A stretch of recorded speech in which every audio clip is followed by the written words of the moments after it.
அனைவருக்கும் மாலை நேர வணக்கம். இந்தியாவில் தற்போது 543 நாடாளுமன்ற தொகுதிகள் உண்டு. தற்போது இருக்கக்கூடிய 543 நாடாளுமன்ற தொகுதிகளுடைய எண்ணிக்கையை உயர்த்தவும்,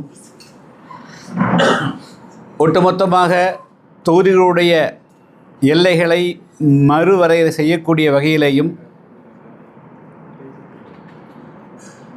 மீண்டும் நாளை நாடாளுமன்றத்தில் அதற்கான அரசியல் சாசன திருத்த மசோதா ஒன்று தாக்கல் செய்யப்பட இருக்கிறது.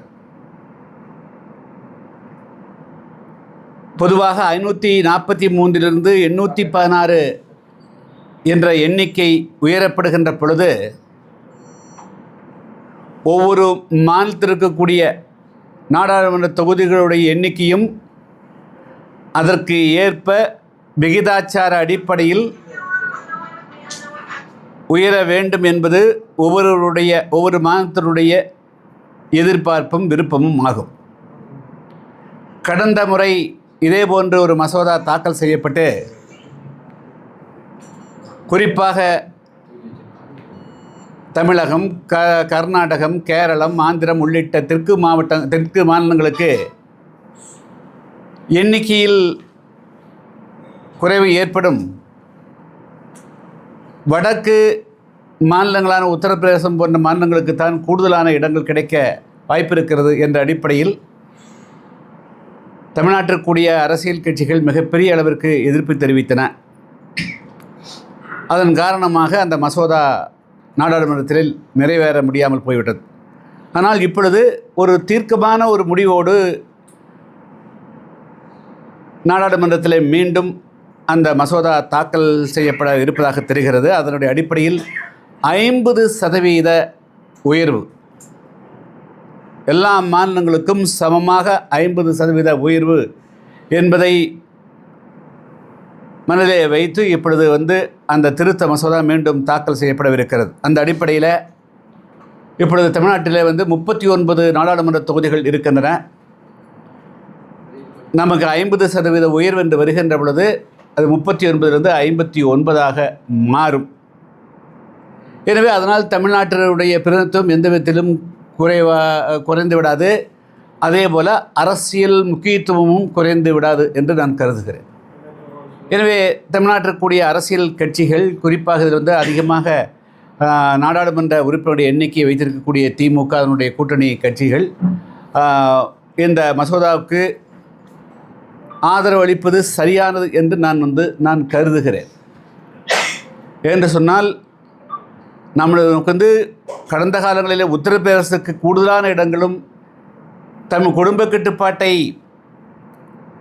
மிகவும் தீவிரமாக அமலாக்கிய தமிழ்நாடு போன்ற மாநிலங்கள் மக்கள் தொகை அடிப்படையில் கணக்கெடுகின்ற பொழுது நமக்கு வாய்ப்புகள் குறைவாக, எண்ணிக்கை குறைவாக கிடைக்கக்கூடிய வாய்ப்புகளும் இருக்கிறது என்று குற்றச்சாட்டு எழுந்தின அடிப்படையில் அதுக்கு மிகப்பெரிய எதிர்ப்பு இருந்தது. ஆனால் இந்த 50% எல்லா மாநிலங்களுக்கும் இப்படி இருக்கக்கூடிய எண்ணிக்கையிலிருந்து 50% என்று கணக்கெடுக்கின்ற பொழுது தமிழ்நாட்டுக்கு மிகப்பெரிய அளவுக்கு இழப்புகள் ஏற்படுவதற்கு வாய்ப்பில்லை என்று தெரிகிறது. எனவே அதில் அந்த தமிழ்நாட்டினுடைய இருக்கக்கூடிய நாடாளுமன்ற உறுப்பினர்கள், அதன் கட்சியினுடைய அனைவருமே ஏகமனதாக ஆதரவு கொடுத்து தீர்மானம் நிறைவேற்றினால் இந்த நேரத்தில் தமிழ்நாட்டினுடைய அரசியல் முக்கியத்துவம் அகில இந்திய அளவில் கூடுதலுக்குண்டான வாய்ப்பு இருக்கிறது.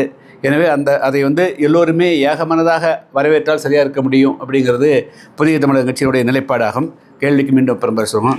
அடுத்தது மிக முக்கியமாக மீண்டும் இந்த பத்திரிகையாளர் சந்திப்பு இன்னொரு முக்கியமான விஷயத்தை சொல்வதற்காக, குறிப்பாக தமிழ்நாட்டில் மிகப்பெரிய கோயில்கள் இருக்கின்றன. ஏறக்குறைய 39,000 40,000 பெரிய கோயில்கள் இருக்கிறது, சிறிய கோயில்கள் இருக்கின்றன. ஒவ்வொரு கோயிலுக்கும் லட்சக்கணக்கான ஏக்கர் நிலங்கள் அந்த கோயிலுடைய பெயர்கள், ஆண்டவனுடைய பெயர் இருக்கின்றன. ஏறக்குறைய 5 லட்சத்துக்கு மேற்பட்ட ஏக்கர் நிலங்கள் கோயில் நிலங்கள் இருக்கின்றன. ஆனால் அந்த நிலங்கள் அனைத்துமே இப்பொழுது கோயிலினுடைய நிர்வாகத்தின்களில் பல தனியார்கள் அல்லது பல்வேறு விதங்களிலே அந்த நிலங்கள் ஆக்கிரமிப்புக்கு ஆளாக்கப்பட்டிருக்கிறது. எனவே அதையெல்லாம் மீட்க வேண்டும் என்று தொடர்ந்து நாங்கள் வந்து புதிய தமிழகம் கட்சியின் சார்பாக நாங்கள் வந்து ஆர்ப்பாட்டம் போராட்டம் நடத்தியிருக்கிறோம். இப்படிப்பட்ட ஒரு சூழலில் தமிழ்நாட்டில் பிரசித்தி பெற்ற அருள்மிகு தண்டாயுதபாணி கோயில் பழனி முருகன் கோயிலில் இருக்கக்கூடிய 1.4 அதாவது 1 ஏக்கர் 40 சென்ட் இருக்கக்கூடிய ஒரு ஏறக்குறைய 100 கோடி ரூபாய் மதிப்பு என்று சொல்லுகிறார்கள். அப்படிப்பட்ட நிலத்தை வந்து பட்டப்பகலில் அந்த நிலம் கார் பார்க்கிங், அதாவது வாகனம் நிறுத்துவதற்காக பயன்படுத்தப்பட்ட அந்த நிலம் ஏற்கனவே அது ஒரு அறக்கட்டளையாக இருந்து தண்டாயுதபாணி அறக்கட்டளைக்கு வந்து அது கொடுக்கப்பட்டது. எனவே அந்த நிலத்தை எந்த காரணத்தை கொண்டும் விற்பனை செய்ய முடியாது என்ற நிலை இருந்தும் கடந்த 3ஆம் தேதி துவங்கி 6ஆம் தேதி என்று வந்து அதுக்கு அந்த நிலம் வந்து தனியாருக்கு அது வந்து விற்பனை செய்யப்பட்டிருக்கிறது. இது குறித்து நாங்கள் ஏற்கனவே அறிவு கொடுத்தோம். இருந்தாலும் கூட ஏறக்குறைய 10 தினங்கள் ஆகிவிட்டது. இன்று தேதி 19. ஆனால் அந்த நில பரிமாற்றம் ஒரு சாதாரணமான வெள்ளத்துறையும் சேதுபதி மட்டும்தானா? அதுக்கு பின்னாலே யார் இருக்கிறார்கள்? எப்படி வந்து தொடர்ந்து அந்த ஆட்சேபனுக்குரிய நிலமாக இருந்த நிலம் வந்து திடீரென்று வந்து ஒரு சார் பதிவாளர் வந்து பணியில் இல்லாத போது வேறு பகுதியில் இருக்கக்கூடிய சார் பதிவாளர் அழைக்கப்பட்டு அந்த நிலம் விற்பனை செய்யப்பட்டது. இதுக்குள் வேறு யாரெல்லாம் பின்புலமாக இருந்து இந்த பதிவை செய்தார்கள் என்பது வந்து இன்னும் மூடு மந்திரமாகவே இருக்கிறது. இதை வந்து அனுமதிக்க முடியாது, அனுமதிக்கக்கூடாது. இப்பொழுது சிபிசிஐடி விசாரணையில் இருந்தாலும் கூட இன்னும் அதுக்கு ஒரு முடிவு, யார் பின்புலத்தில் இருக்கிறார்கள், இது எப்படி நடந்தது என்பது இன்னும் கண்டுபிடிக்கப்படாமல் இருக்கிறது. எனவே இதை வந்து இந்த வழக்கை வந்து சிபிஐ இடத்திலே ஒப்படைத்தால் வந்து ஒரு உண்மையான நிலைமையை கண்டு வர முடியும். என்று சொன்னால் தமிழ்நாட்டில் கோவில் நிலங்கள் தான் அதிகமாக பறிபோகிறது. அது தடுத்து நிறுத்தப்படணும். அதுபோக வந்து இந்த கோவில் நிலங்கள், அதாவது விவசாய நிலமாக இருந்தாலும் வணிக நிலமாக இருந்தாலும் கட்டிடங்களாக இருந்தாலும் உண்மையில் எவ்வளவு தான் இருக்கிறது என்பது குறித்து தமிழ்நாடு அரசு ஒரு பெரிய குழு, ஒரு உயர்நீதிமன்ற நீதிபதிகளுடைய தலைமையில், அது ஓய்வு நீதிபதி தலைமையில் மற்றும் பல்வேறு சமூக ஆர்வலர்கள் அடங்கிய ஒரு குழுவை நியமித்து அது குறித்து ஒரு வெள்ளை அறிக்கையும் வெளியிடணும் அப்படிங்கிறது என்னுடைய வேண்டுகோள். இந்த மொத்தமாக இந்த கோயில் நிலங்கள் தொடர்ந்து பறிபோகின்றன. உதாரணத்துக்கு வந்து கரூர் மாவட்டத்தில் 3 பகுதிகளில் ஏறக்குறைய 3000க்கு மேற்பட்ட ஏக்கர் நிலங்களை வந்து 1963 வந்து அது இனாம் நிலம் என்று கைமாறி அது பட்டா கொடுக்கப்பட்டிருக்கிறது. அது பெரிய வசதி படைத்த இடத்தில் தான் அந்த நிலம் இருக்கிறது, தவிர ஏழைகள் கொடுத்தது இல்லை அப்படிங்கிறது தகவல் வருது. இப்படி தொடர்ச்சியாக எல்லா இடங்களிலுமே இப்பொழுது வந்து இந்த கோயில் நிலம் அபகரிப்பதே ஒரு மூமெண்ட், ஒரு இயக்கமாக தொடர்ந்து நடைபெற்று கொண்டிருக்கிறது.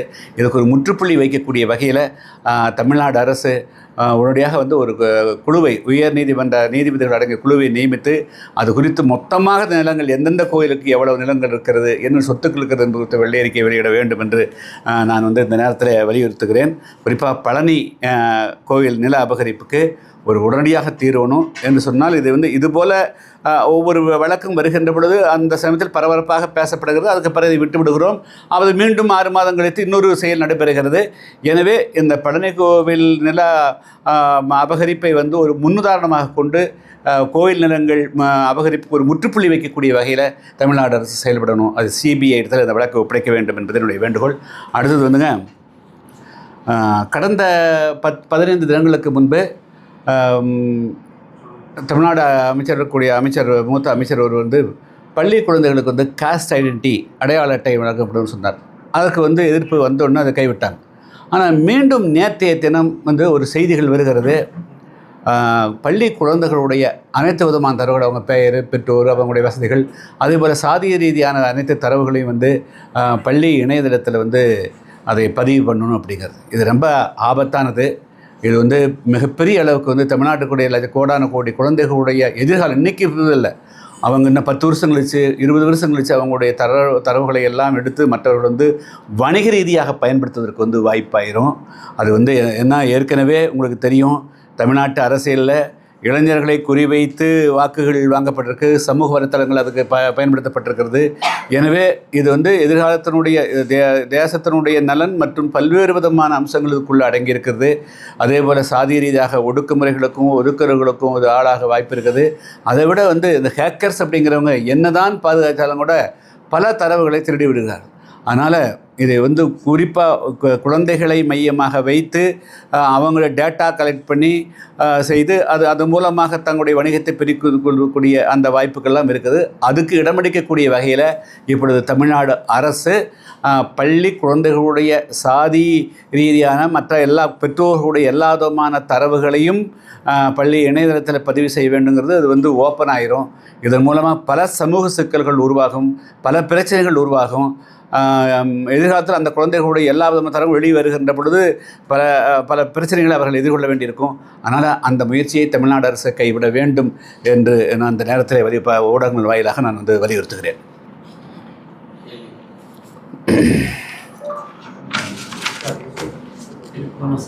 போலாங்க.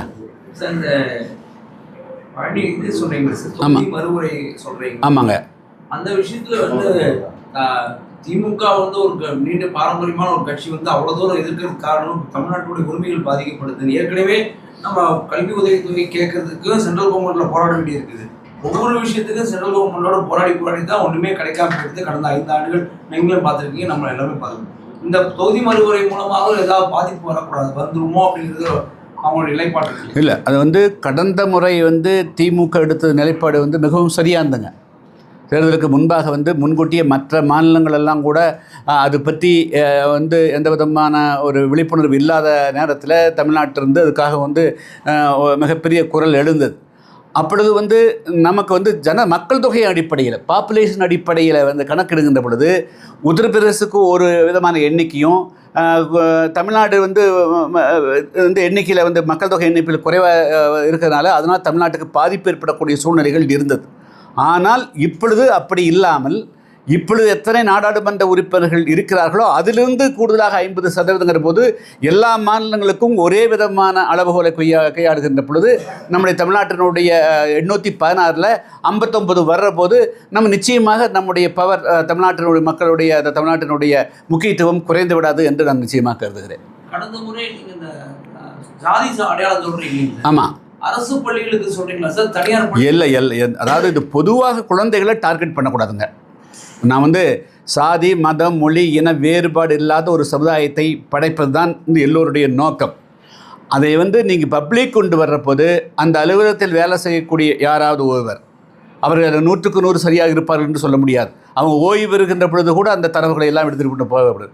அதையெல்லாம் எக்ஸ்போஸ் அதை சேல்ஸுக்கு பண்ணுறாங்க. இப்போ வந்து இப்பொழுதெல்லாம் வந்து இப்போ உங்களுக்கு தங்கத்தை திருடுறத விட வைரத்தை திருடுறது தரவுகளை திருடுறது தான் மிகப்பெரிய முக்கியமாக இருக்குது. அதனால் அந்த தரவுகள் வந்து பொது வழிக்கு வரக்கூடாது. அது வந்து மிகப்பெரிய ஆபத்தாந்துங்க.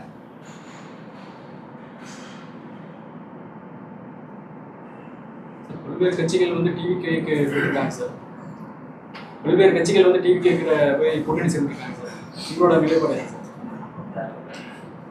இல்லை, மற்றவங்க யாரும் கூட்டணிக்கெல்லாம் யாரும் போன மாதிரி இருக்குது. அதாவது 2026 சட்டமன்ற தேர்தலில் வேறு முகாம்களில் போட்டியிட்ட பல பேர் வந்து இப்பொழுது வந்து பல காரணங்களை சொல்லி அவர்கள் வந்து முகாம் மாறி இருக்கிறார்கள். நாங்கள் புதிய தமிழகத்துக்கு நாங்கள் வந்து 2026 சட்டமன்ற தேர்தலையே நாங்கள் வந்து ஒரு கட்சியோடு வந்து பல விஷயங்களில் முரண்பாட்டோடு நாங்கள் தனித்து போட்டியிட்டோம். நான் சுயமரியாதை முக்கியம் போட்டியிட்டோம். அதனால் நாங்கள் எங்களுடைய பாதை தமிழ்நாட்டினுடைய மக்களுடைய நலன் ஈக்குவாலிட்டி அண்ட் ஈக்விட்டி சமத்துவம் சம உரிமை என்ற அடிப்படையில் நாங்கள் தொடர்ந்து வந்து பயணிப்போம். 30% லஞ்சம் குறைஞ்சிருக்குங்கிறாங்க சார் டிவிகே ஆக்சுவலாக. இல்லை, லஞ்சம் குறைந்தால் நிச்சயமாக எல்லோரும் வரவேற்போம். ஆனால் என்ன 30% 40%ங்கிறது என்ன? அப்படி லஞ்சம் குறைந்ததாக இருந்திருந்தால் பழனி கோவில் ஒரு ஏக்கர் 40 ஏக்கர் 1 ஏக்கர் 40 சென்ட் நிலம் வந்து நிச்சயமாக வந்து அது பதிவாயிருக்கூடாதே. அந்த அதிகாரி வந்து இப்போ எந்த விதமான லஞ்சம் வாங்காமலாக வந்து அதை வந்து அது பதிவு செஞ்சுருக்க முடியும். அப்போ இது ஒரு மிகப்பெரிய கேள்வி இருக்கிறது. லஞ்சம் குறையணுங்கிறதுல மாற்றுக்கிறது கிடையாது. ஆனால் இப்படி ஒன்று சொல்லுகின்ற பொழுது நெரேட்டிவ் இப்படி இருக்கிற போது இன்னொன்று இப்படி நடக்கிறதே, அதுக்கு என்ன செய்கிறதுங்க? அது என்ன கேள்வி இருக்கிறதே. 60 நாள் தாவை காட்சியை பற்றி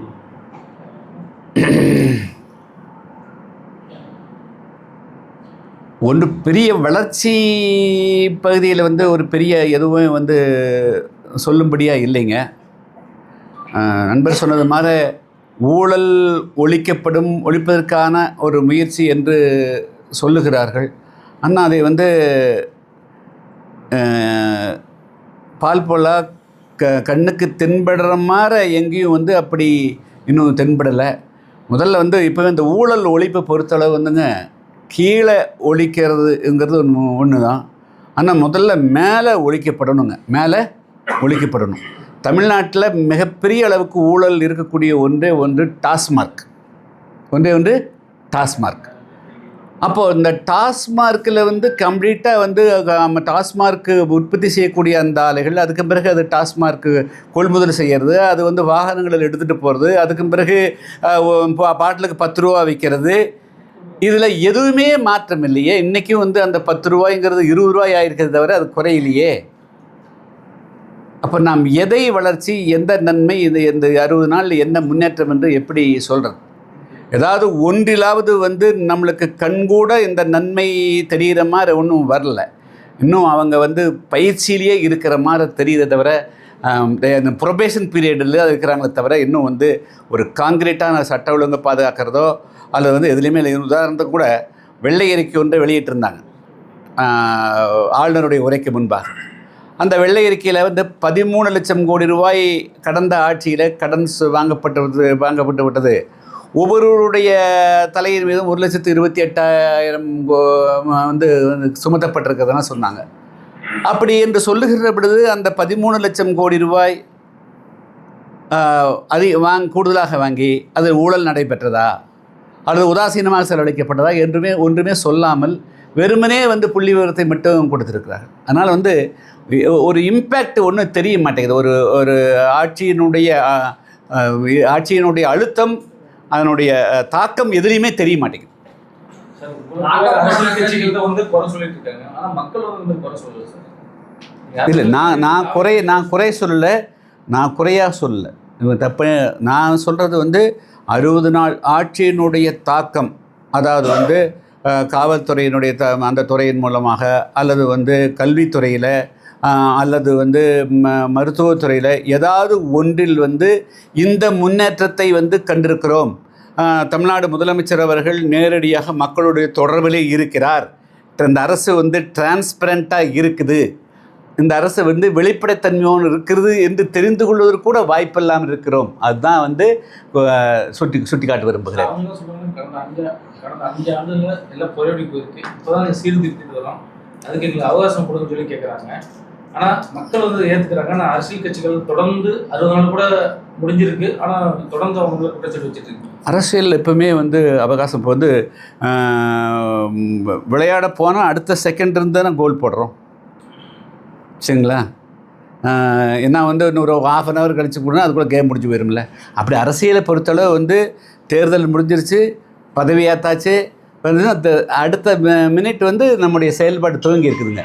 அதனால் கால அவகாசமெல்லாம் கொடுக்க மாட்டாங்க. மக்கள் வந்து சொல்லுவது என்பது வேறு. ஆனால் ஒரு அரசியல் கட்சியாக இருக்கிற போது ஒரு மெட்டீரியலிஸ்ட், இப்போ நீங்களே அடுத்த கேள்வி எதை வைத்து வந்து இந்த ஆட்சி நல்ல ஆட்சி இருக்கிறது என்று சொன்னால் அதுக்கு நான் அதை தரவு கொடுக்கணும். அப்போது அப்படி இல்லாத போது நான் என்ன சொல்கிறேன்? தமிழ்நாடு கவர்னரே பழங்குடியின மக்கள் மீது பிரிட்டிஷ் இந்தியா கவர்மெண்ட் பண்ணியிருந்த பிரச்சனைக்கு முற்றிலுமாக தீர்க்கப்பட்டிருக்குது. அதாவது பழங்குடி குற்றம் செய்துவிட்டால் அவங்க குற்ற பரம்பரையாக பார்க்கப்பட்டாங்க. இப்போ அப்படிலாம் இல்லை, பழங்குடியின மக்கள் மீது குற்றங்கள் வந்து அதிக அளவுக்கு பதிவு செய்யப்படுவதில்லை அப்படின்னு சொல்லியிருக்காரு. நீங்கள் பழங்குடியின மக்களுக்கான போராட்டம் முடிவு தானே? இல்லை, இன்னும் அந்த பிரச்சனை போயிட்டு தான் இருக்கு. அவங்க மேலே இன்னும் நிறைய குற்றச்சாட்டுகள் கொடுத்து தான் இருக்கிறாங்க.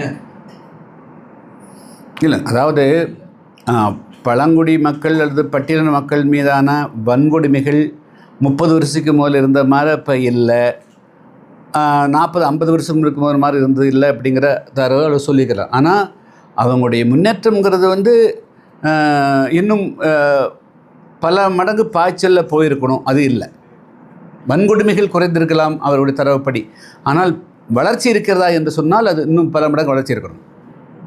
அது இன்னொன்று சொல்கிறாங்க, அந்த நம்ம கோயம்புத்தூருங்கிறனால சொல்கிறேன், அந்த மதுக்கரை பகுதியில் இது வந்து தமிழ்நாடும் கேரளாவை இணைக்கக்கூடியது வந்து இந்த மதுக்கரை மரப்பாலம். அந்த வழியாக தான் எல்லா ஆயிரக்கணக்கான லட்சக்கணக்கான வாகனங்கள் தினமும் வருதுங்க. அந்த மரப்பாலம் ரயில்வே பாலத்தை வந்து விரிவுபடுத்துவதற்காகவும் நவீனப்படுத்துவதற்காகவும் வந்து அந்த பாதை மூடி ஏறக்குறைய இப்பொழுது 1 வருடங்கள் ஆகிறது. ஆனால் அதை வந்து இன்னும் அந்த பாலத்தை வந்து முடிப்பதற்கு உண்டான நடவடிக்கை எடுக்கலை. அதுபோக மாநில அரசு வந்து ஒன்றும் மத்திய அரசினுடைய பங்குங்க. மாநில அரசு அந்த சாலையை வந்து கொஞ்சம் விரிவாக்கம் செய்வதற்காக 73 கோடி ரூபா ஒதுக்கிக்கிறாங்க. ஆனால் அதை ரத்து செஞ்சு விட்டதாக வந்து நான் கேள்விப்படுகிறேன். மாநில அரசு கடந்த ஆட்சியில் 73 கோடி ரூபா வந்து அந்த பாலத்தை விரிவாக்கம், பாலம் புதுசாக கட்டுறது வேறு, அந்த ஏரியா விரிவாக்கம் செய்வதற்காக கொடுத்து கூட அந்த ரத்து செஞ்சதாக கேள்விப்படுகிறோம். அது வந்து உடனடியாக வந்து அதுக்கு என்னங்கிறது காரணம் அதை பார்த்து உடனே அந்த பால பணியை வந்து முடிக்கணும். அதே போல் வந்து கிழக்கு சுற்றுப்பாதை வந்து கைவிடப்படுவதாக சொல்லப்படுது. இப்பொழுதுதான் வந்து வெளி சுற்றுப்பாதைகள் நிச்சயமாக அவசியம். அதை வந்து சரி செய்யணும். விஜய் வருகைக்கு முன், விஜய் வருகைக்கு பின் அப்படிங்கிற மாதிரி தமிழக அரசியல் மாறிட்டு இருக்கிற மாதிரி ஒரு கட்டமைப்பு பேசப்படுது. ஈவன் டிஎம்கே ஏடிஎம்கே கூட வந்து சேர்வதற்கான வாய்ப்புகள் ஏற்பட்டுமோ அப்படிங்கிற அளவுக்கு சமூக வலைதளங்களில் பேசப்படுது. சில நடவடிக்கைகள்லாம் பார்க்கும்போது திமுகவின் முன்னாள் அமைச்சர்கள் பேசுறதும் சிலதெல்லாம் அப்படிதான் இருக்குது. நீங்கள் எப்படி பார்க்குறீங்க? நிச்சயமாக வந்து இப்போ 2026 சட்டமன்ற தேர்தல் தமிழ்நாடு வெற்றி கழகத்தினுடைய வருகைக்கு பிறகு தமிழக அரசியலில் ஒரு மாற்றம் நடந்து கொண்டு தான் இருக்கிறது, நடக்க வேண்டிய சூழ்நிலை இருப்பதாக கருதுகிறேன். ஏன்னா முதல்ல வந்து இப்போ 1967க்கு பிறகு 9 ஆண்டு காலம் வந்து திமுக ஆட்சி இருந்தது. அதுக்கு பிறகு அதிமுக ஒரு 10 வருஷம் இருந்தது. அதுக்கு பிறகு மாறி திமுக அதிமுக இருந்தது. இப்பொழுது வந்து அதுக்கு இடையில் எவ்வளவோ முயற்சி திமுக அதிமுகவுக்கு மாற்றாக வந்து பல அரசியல் கட்சிகள் தனித்தும் முயற்சி செய்தன, அதே போல் கூட்டாக முயற்சி செய்தார்கள். ஆனால் இப்பொழுது வந்து இப்போ தனியாக திமுக அந்த டியூவல் பாலி இருதுருவ அரசியலுக்கு மாற்றாக வந்து இன்னொரு அரசியல் வந்ததுனால இப்போது புதிய ரீஅலைன்மெண்ட்டுகள் ஏற்படுவதற்கு உண்டான வாய்ப்புகள் உண்டு. அது எல்லாம் இல்லைன்னு சொல்ல முடியாது. அது எப்பொழுது நடக்கும், என்னங்க எப்படி நடக்கும்னு சொல்ல முடியாது. முதல் பட்ஜெட் அடுத்த மாதம். ஆமாங்க. இல்லை, பட்ஜெட்டு இப்போ வந்து அவங்க ஒரு வெள்ளையறிக்கை கொடுத்துருக்குறாங்க. அதில் தமிழ்நாட்டினுடைய அரசனுடைய வருமானத்தை வந்து எப்படி கூட்டப் போகிறார்கள். ஏன்னா தமிழ்நாடு அரசு பல திட்டங்களை அறிவிச்சிருக்கிறாங்க. ஆண்டொன்றுக்கு 6 சிலிண்டர் வந்து இலவசம் கொடுக்கணும். அதே போல் பல திட்டங்கள் வந்து படித்த இளைஞர்களுக்கு வந்து பட்டதாரிகளுக்கு 4000, அதே போல் டிப்ளமோ பெற்றவர்களுக்கு 2500, அதே போல் 2500 ரூபா வந்து குடும்ப பெண்மணிகளுக்கு கொடுக்கணும். இதுபோல் எண்ணற்ற திட்டங்களை அறிவித்திருக்கிறார்கள். அதையெல்லாம் நிறைவேற்றுவதற்கு உண்டான அளவுக்கு வந்து நிதி ஆதாரத்தை எப்படி பெருக்கப் போகிறார்கள், பெருக்கிற உண்டான வழியெல்லாம் வந்து பட்ஜெட்டில் தான் தெரியுங்க. அதில் நிச்சயமாக நம்முடைய எதிர்பார்ப்பு வந்து அவங்க கொடுத்த வாக்குறுதிகளை நிறைவேற்றுவதற்கு உண்டான நிதி நிச்சயமாக ஒதுக்கப்படும் என்று நாம் வந்து எதிர்பார்க்க வேண்டும்.